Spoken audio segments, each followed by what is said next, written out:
can we do as citizens to solve the school safety problem? I personally think that the biggest thing we can do is stop arguing and start listening. Start listening to the teachers, to the kids, to each other. Start coming up with solutions instead of arguments. Start solving the issues. Is it a gun control issue? Then let's talk about gun laws. Is it a mental health issue? Then let's build the best mental health system in the world.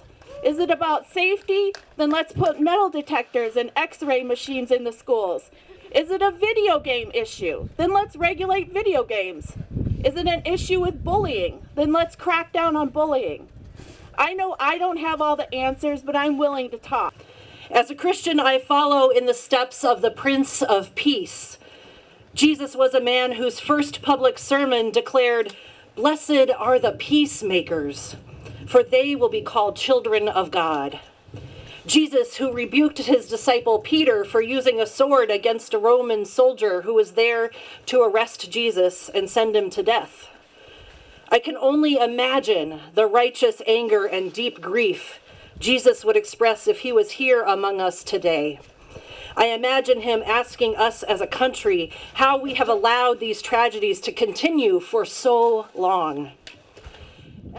Here in Minnesota, a bipartisan group of senators wish to present a bill requiring universal background checks, a measure that would prevent no questions asked online sales and keep guns out of the hands of those who should not have them.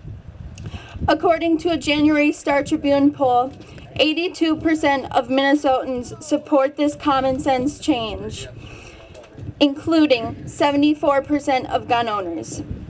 Despite this, leaders in the legislature prevented the bill from even being heard, and the Senate Majority Leader and Central Minnesotan Paul Gazelka claimed bipartisan opposition. Need we remind these legislators who they work for? The Stop School Violence Act passed by the U.S. House would provide for schools to increase their capabilities to keep kids alive once a threat is already present. This issue is one that the voters of ISD 181 will also face on April 10th, as the first two questions of the referendum would address improving school safety of our school buildings, as well as the learning opportunities and environments.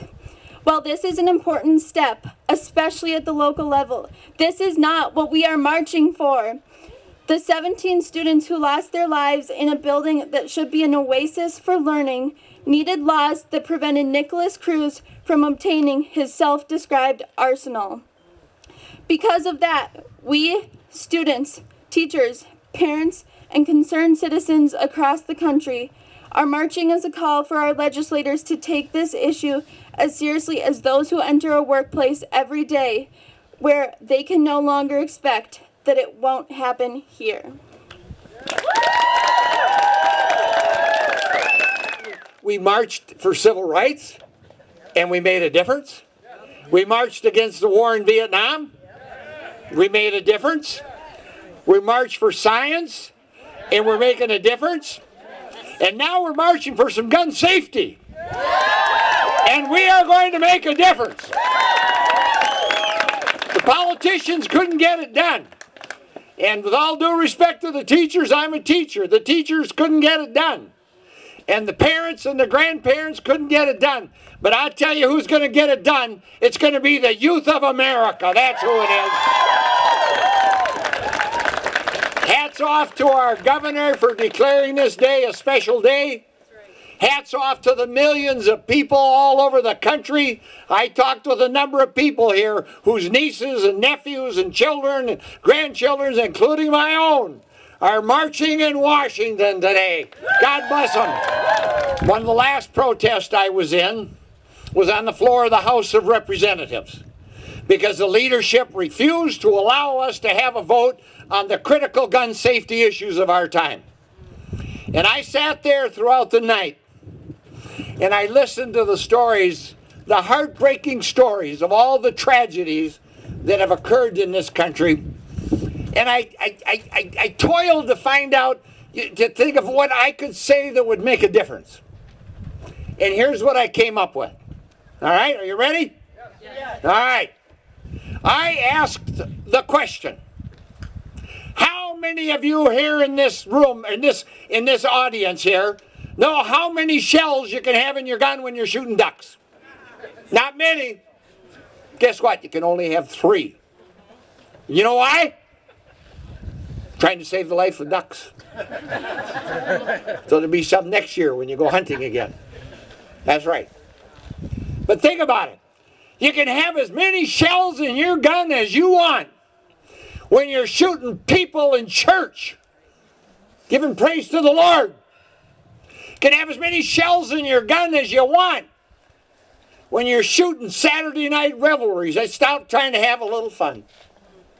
You can have as many shells in your gun as you want. As many shells as you want when you're shooting children in our schools.